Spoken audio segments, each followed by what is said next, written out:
Kasongo yeye. Nyota. Na.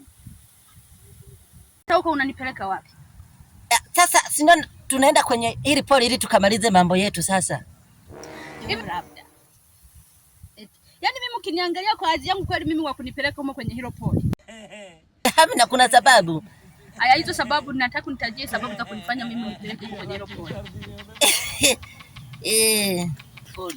Sema tu kuna sababu. Haya, hizo sababu ndo ninazotaka. Sababu za kunifanya wewe mimi nipeleke huko kwenye hilo pole. Ni zipi? Umeona pale napokaa? Kuna lipangaji limekuja. Yaani panga yaani unaua mdomo. Tunaweza tukaenda kusema alileta alibusa.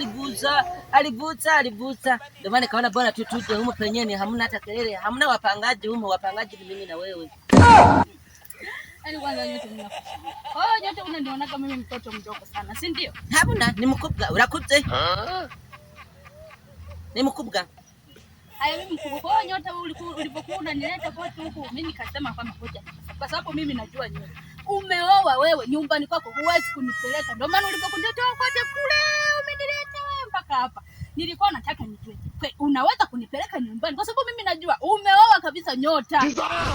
Mungu anajua, nani aliyekuzaa? Akili yako ilivyokuwa inakutuma ulikuwa unajua kwamba mimi sijui kama wewe umeoa. Sasa yako Nyota.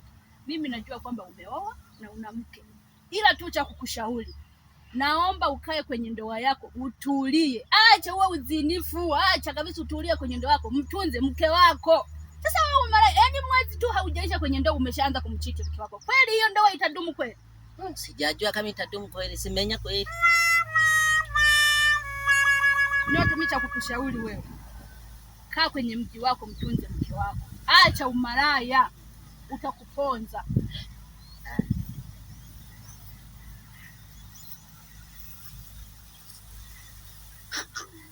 Kumbe najua. Nani niliambia hizi?